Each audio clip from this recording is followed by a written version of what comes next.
Hello there, world history people. Let's continue learning all about Unit 7 with a bunch of stuff that happened between World War I and World War II. Let's check it out. Alright, so the Ottoman Empire is officially done for. The Sultanate collapses.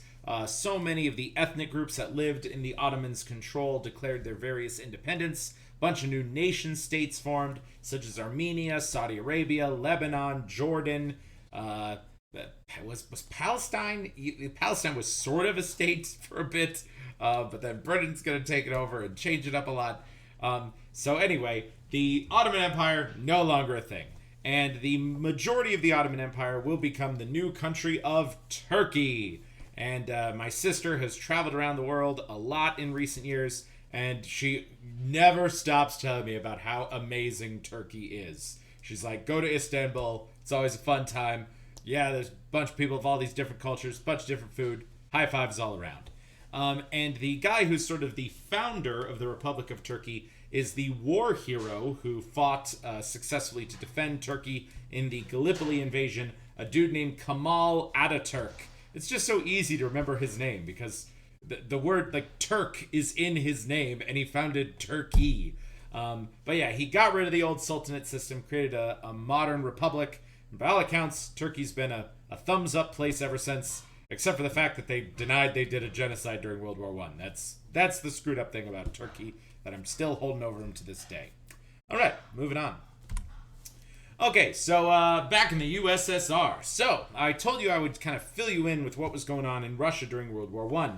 Well, Russia had this civil war. It ultimately took them out of World War I, and the civil war in Russia was real messy. If you kids remember a revolution simulation, there was all kinds of issues with party unity and factions and traitors. Gosh, I could tell you the long-winded story of the Russian Revolution, but all you gotta know is the people who started the revolution were not the ones who finished the revolution.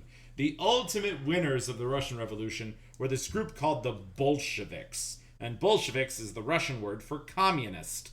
They were led by this dude, Vladimir Lenin, and Vladimir Lenin loved him some Karl Marx and some Communist Manifesto. So they declared victory in their civil war in 1922, and they decided to rename Russia the Union of Soviet Socialist Republics, or the USSR. I forgot to put the word republics in there, but anyway, USSR. And they would be a significant global force until 1989, and they're the top tier communist country of world history. They're going to do everything they can to make communism happen, but as we'll see, doesn't work out as well as you think it would. So side notes about the USSR. Okay, I said first communist nation. Bam. And as soon as Vladimir Lenin took out the Russian Tsar and he established himself in this communist power, the whole world was real scared. In fact, during the Russian Civil War, every single major country in the world sent troops to try to put down this communist revolution. And famously, the American president Ronald Reagan made a speech in the 1980s and was like, hey, Soviet Union, we've never had a war with each other. And then the Soviet premier goes to this graveyard outside St. Petersburg and is like, here's 500 dead Americans who invaded our country in 1920. The other thing about the USSR is they're a one-party state, okay? And this one-party state is this idea that there is no true freedom of political expression. Yes, people are elected, but you're elected from within the party. And if you don't agree with communism, you're not going to get a whole lot of love from that government. Lenin was a really Vladimir Lenin, he's got to be up there as one of the top 10 important people in world history. Because he was a guy who really made this revolution happen totally by his sense of will, and he was so committed. This guy stayed up 20 hours a day. He was answering personal correspondence from like a random factory owner in Volgograd who was like, how do I do communism here? So this guy really did try everything he could to succeed in this revolution. He wanted real communism. And the Soviet Union is going to just be a major player in all international politics, especially in the time periods after World War II. And I added this in here. I'm sure I'll bring it up in the next unit as well. But the Soviet Union is the first country to send a human being into outer space. That's awesome. Some other things that I should have included on this slide as well. Soviet Union, full gender rights. Okay, you can say a whole lot of negative things about the Soviet Union, but one thing is they did not care what your gender was. Man, woman, something in the middle. You could do whatever you wanted in the Soviet Union. You got high fives all around. Some other stuff about the Soviet Union. They established this new policy where people would not be referred to as ma'am or madame or doctor or lord or lady. Every single person in the country would call each other comrade. So, if we were in a classroom in the Soviet Union, it'd be like, Comrade Brown, and I'd be like, Comrade, your last name. And it's just interesting how they really did reform society and tried to create this equal sharing concept here on planet Earth. But it's not going to work out that well, because Soviet Union isn't around anymore today, but it was around for a real long time. Communism joined the game. So, at first, the old royal family of Russia, the Romanov family, led by Tsar Nicholas and his children and his wife, well, they were held in a prison for a while. But then Lenin thought about it and was like, you know what? I think Karl Marx would have us kill this guy because he's a symbol of the old capitalist regime. He's this kind of landowner who's never really worked for the people for a day in his life. So we're going to take him out. So the entire Russian royal family was killed in a basement. Kind of brutal. And Lenin, as I said, tried his best to make communism happen, but he actually fell ill and died. There is actually a historical conspiracy that Joseph Stalin, the guy who's going to replace him, was actually responsible for Lenin's death. I think there might be some truth to that, but not a fact. So once Lenin dies, Joseph Stalin takes over. And here's a picture of Stalin. He's going to be a very major player in world history all the way until his death in 1955. He lives a long, full life. Joseph Stalin, by so many measures, is just one of the most brutal dudes in world history. I've got some great Stalin quotes that I know are coming up in this activity we're doing in class. But Stalin was a guy you did not want to mess with.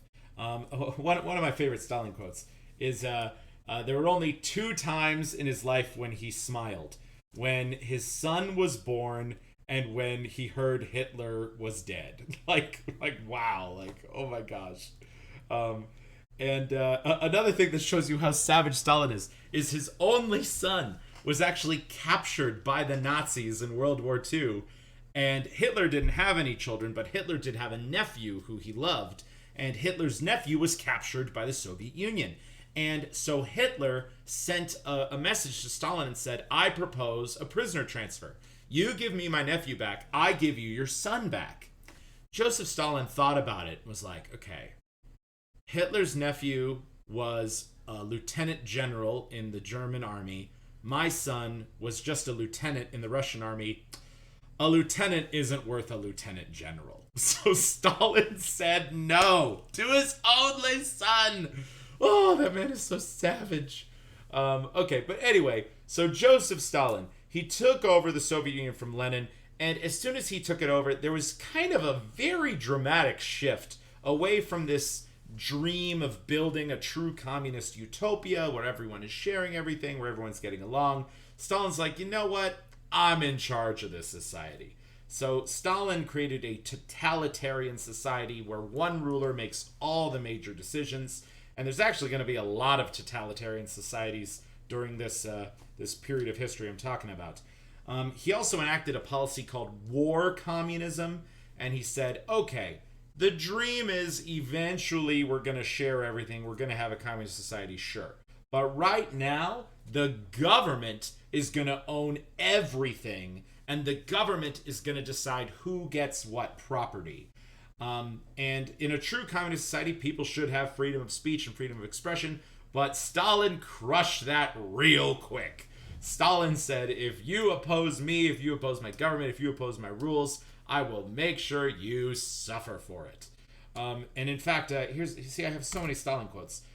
Stalin supposedly hired a clown to go to certain villages in the Soviet Union where people maybe expressed their dislike for Stalin and his policies.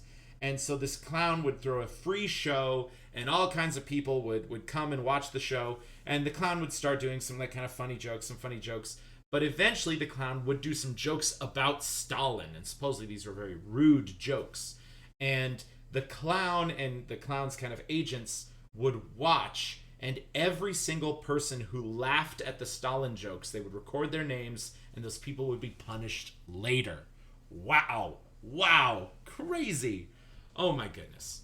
Okay, so the Gulag Archipelago. This is a really important concept. So, especially, the Gulag started with Lenin, but they definitely continued with Stalin to an even bigger degree. If you were somebody who was declared an enemy of the state, if you laughed at a joke about Joseph Stalin, you would most likely be kidnapped from your house in the middle of the night. You'd be put into a train. You'd be sent 10,000 miles away to the opposite side of Russia, to kind of the Pacific coast side of Russia, very, very far East Asia. And that whole land is known as Siberia. And in Siberia, there's a lot of resources there. There's some diamond mines, gold mines, copper mines, and the Soviet Union needed people to work in those. So the Soviet Union created these labor camps called gulags. And gulags are actually quite special because most gulags didn't even have walls. They didn't have any way of preventing people from escaping. But the problem is you're 10,000 miles away from your home, and there's no real major cities out there. It's just snow and trees and wolves. So I guess you're welcome to just wander out into the abyss, and you're not gonna make it. But that's what the Soviet Union did. And by so many accounts, millions of people were sent to these gulags. And sometimes you were sent there for a couple months, maybe a couple years, but typically it was a life sentence. And if you were ever sent to a gulag, you most likely never came home. Here's some more policies about the Soviet Union. They really decided to suppress Christianity. They actually suppressed all religions. But Christianity was, of course, the major religion in Russia at this time. And the Soviet Union said, God isn't necessary. You should believe in your government, you should believe in yourself, and you should focus on building a better economy for our world. They also enforced mandatory re-education for the former wealthy classes. Usually that re-education involved at least some time in a gulag, so you could learn the value of a hard day's labor or hard couple years labor. And the struggle, too, is there's many different ethnic groups in the USSR. The USSR, was Russia, and Russia had so much land, and there were so many different cultural interactions, and a lot of those cultures didn't really vibe with the whole no religion thing and the sharing all property thing. But Stalin cracked down on those people and cracked down on them hard. So this new communist experiment definitely was having maybe more bad press than good press. All right, moving on. All right, let's talk about Mexico. What up, Mexico? You're coming up here.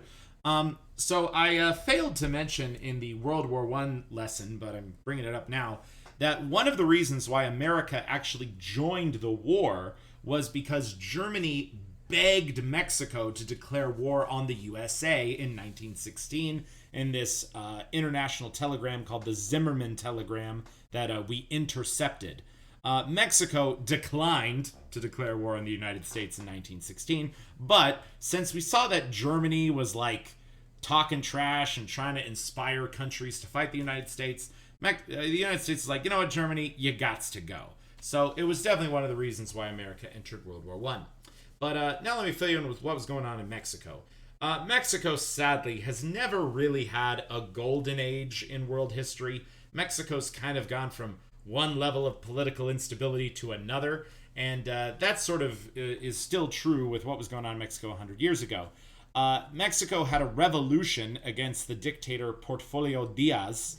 By all accounts, Porfirio Diaz was just a jerk. So Mexican people got rid of that guy.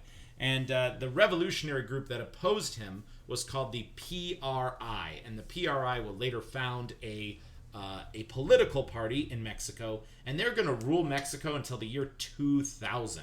So this is kind of just locking Mexico in there. And the PRI, they definitely do push Mexico into more of a socialist vibe. So, I spelled socialist wrong on the slide, darn.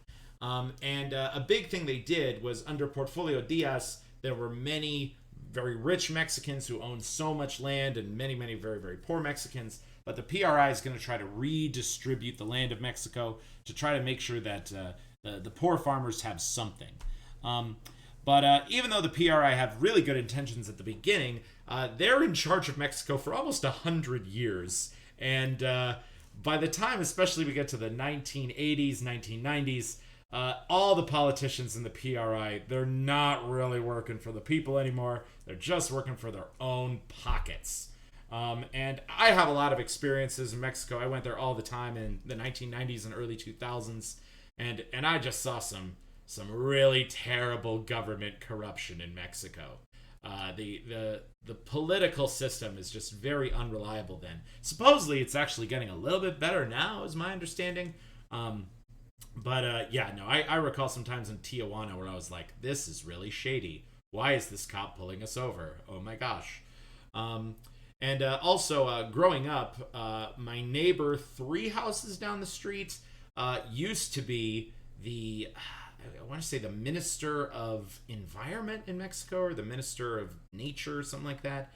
And I know that he was kind of hiding in the United States because the Mexican government was like, hey, you didn't accept bribes from the PRI. You're not, corrupt like us. So, we're going to maybe get rid of you.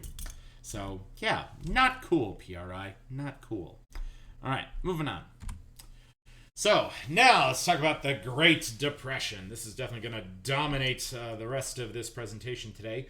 But first of all, you got to know what caused it. Because by all accounts, the 1920s, the world economy was overall doing okay. I mean, a lot of people are still recovering from World War I. The USA was doing amazing in the 1920s. But by the time we get to 1929, everything just kind of goes to crap. And the thing is, the global economy it's this really fine-tuned, balanced machine. And if one system shuts down, it'll cause this ripple effect chain reaction like dominoes, where just the whole thing could collapse. And I mean, it's definitely very possible that Great Depressions could happen in the future. Honestly, when COVID started, I was really afraid that the global economy would get really, really bad. And I mean, I was watching the stock market. The stock market did take a huge tumble in March of 2020. But what happened in 1929, the stock market dropped so far low. Like, so many people lost countless amounts of money, like nothing had ever happened before. And the causes of the Great Depression were many, so let me cover those right now. The big causes, it all had to do with how banks were managing money. Because countries gave loans with high interest rates to various individuals in various other countries. But what happened was, at the same time, so many people did not pay those loans back. And it caused this chain reaction where a bunch of people were like, oh my gosh, we don't have any money. This is crazy. The other thing, too, is economies during the 1920s were switching from gold standard currencies to fiat currencies. Like, let me show you something, kids. So right here, this is a $100 bill, okay? Why does this $100 bill have value?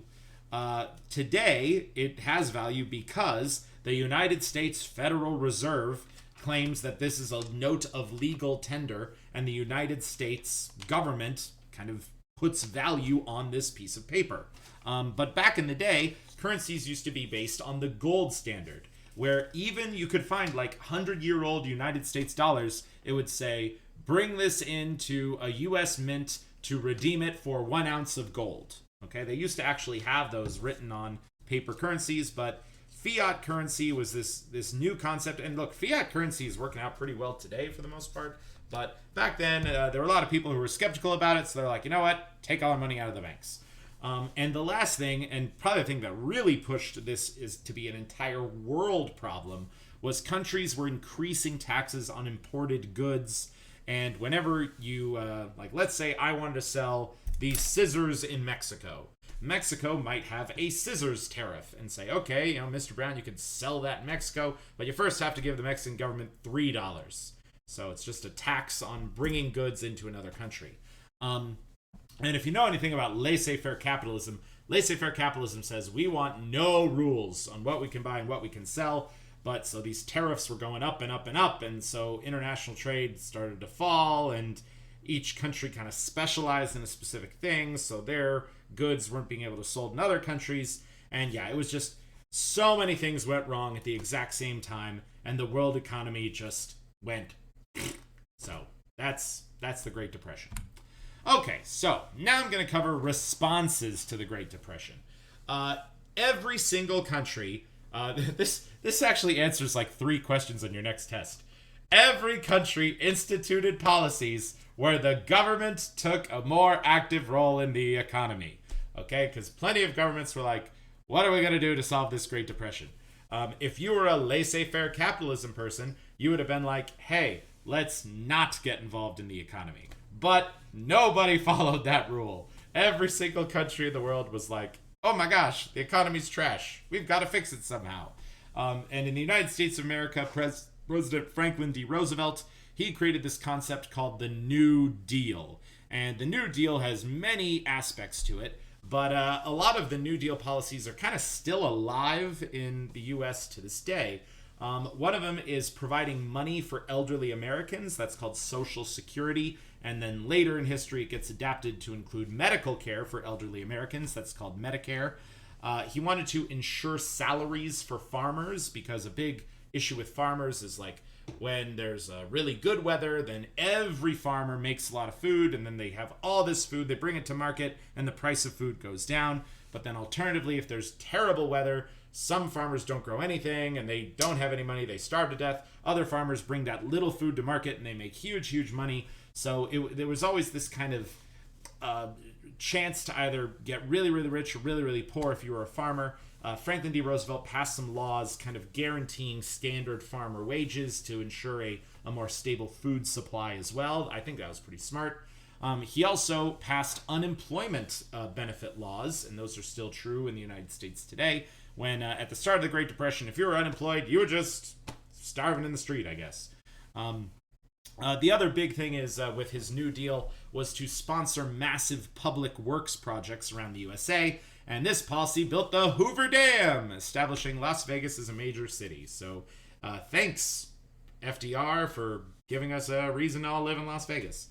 So FDR definitely was a very pivotal U.S. president, because he kind of transitioned us into this sort of government being involved in the economy. So yes, this is socialism, but he's not bringing us into full socialism, okay? He's just taking us away from full laissez-faire capitalism and maybe bringing us into a more mix between what a socialist world would be on this end and what a capitalist world would be on this end.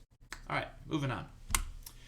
The Soviet Union, they actually weren't affected by the Great Depression as much as the rest of the world was. I mean, they were kind of a very insulated economy, and the whole rest of the world was like, communists, we don't like you, we don't want to trade with you or anything. They're like, okay, we'll do our own thing. But Stalin decided to institute what he called the 5-year plans.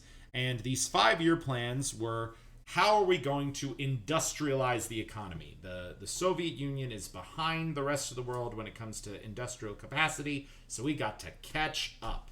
And his plan to do that was to sell grain on the international market, and in return, other countries would give him industrial supplies and industrial experts and help build trains and infrastructure and all that other stuff. So I'll say the 5-year plans worked, okay? Like, he sold grain, he got money, he built more industry in the Soviet Union. So success, I guess. But the problem with his 5-year plans was he confiscated all of the grain from farmers in the Soviet Union and then sold it. As a result, millions of Soviet citizens starved to death.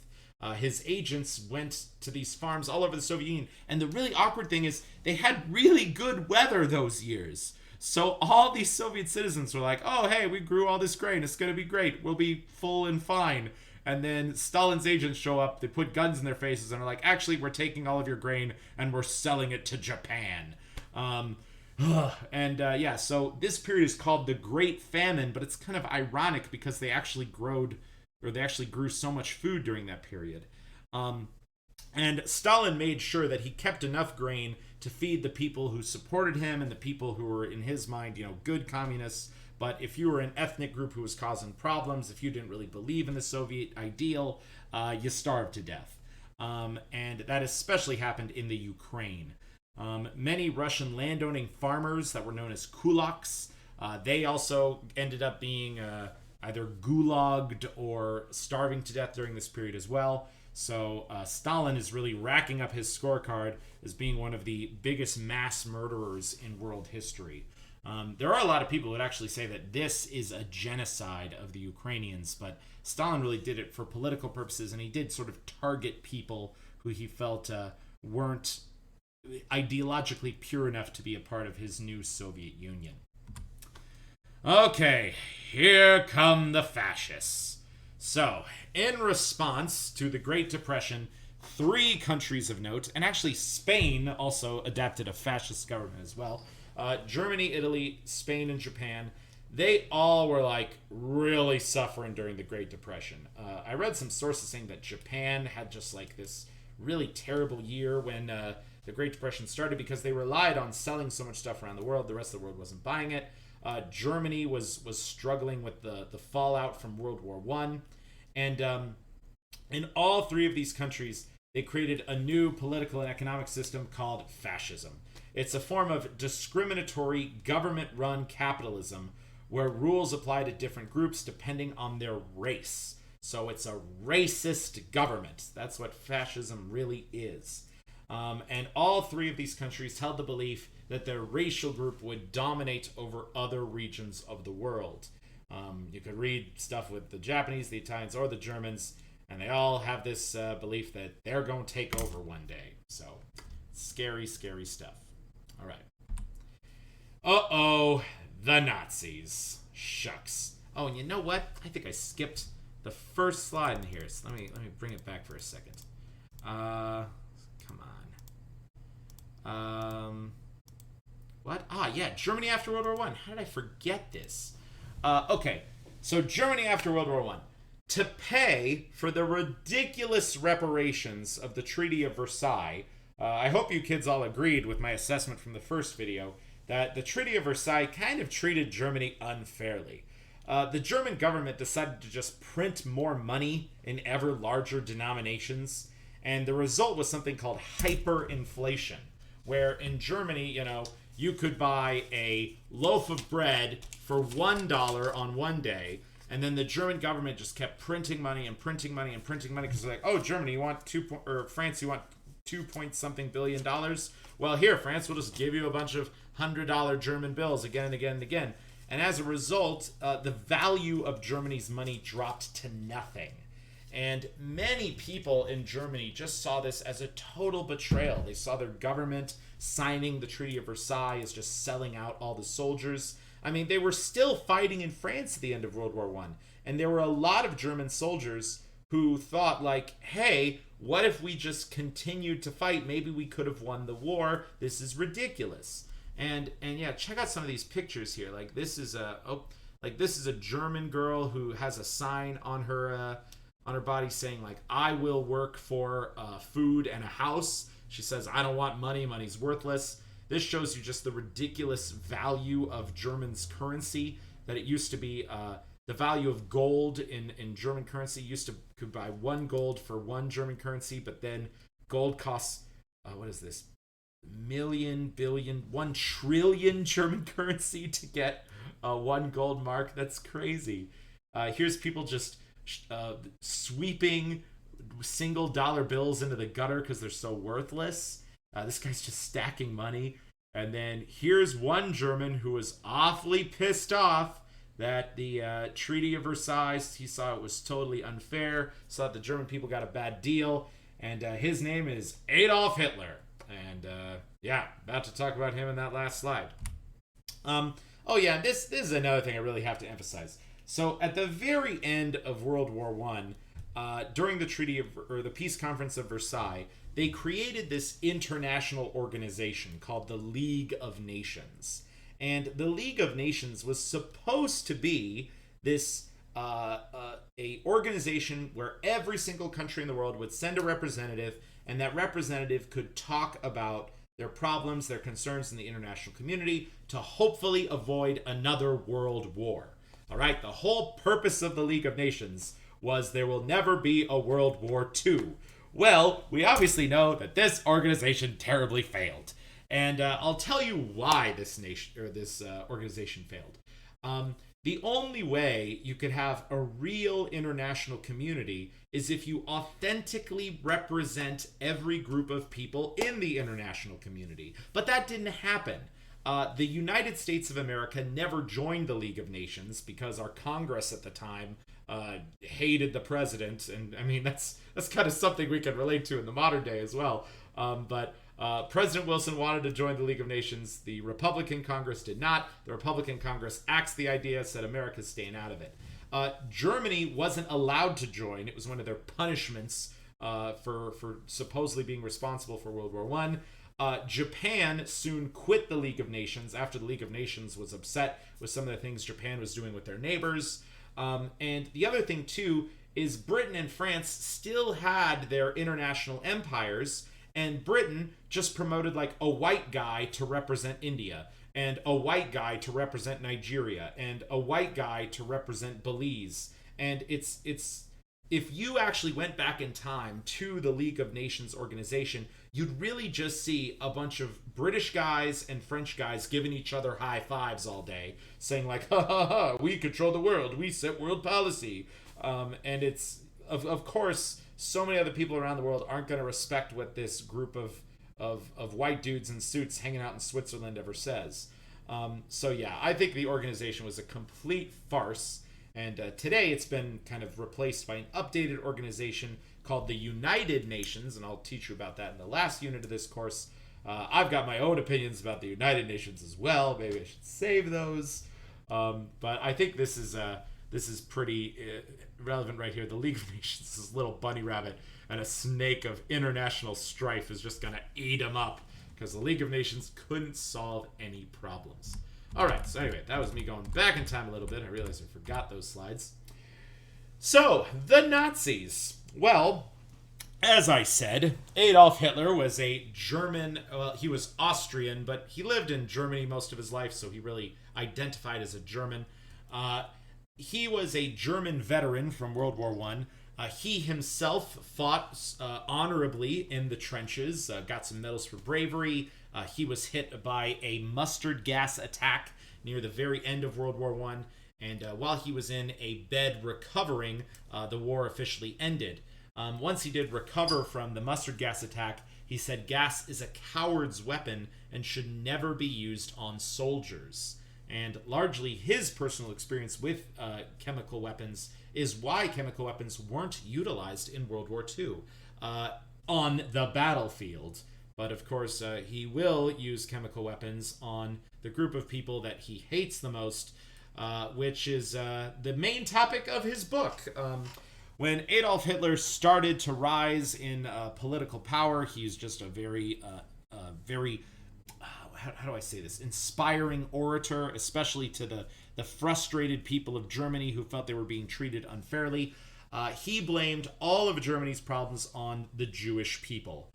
He talks about that quite a bit in his book Mein Kampf. It became the second most widely read and sold book of all time behind the Bible during that time period, which is just crazy to me. So just about every person in Germany read it, and every person in Germany believed it.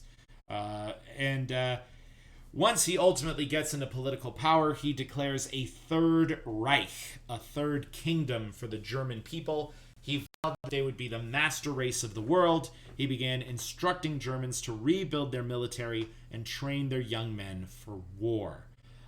You would think that people around the world would, read his book. It's a really popular book.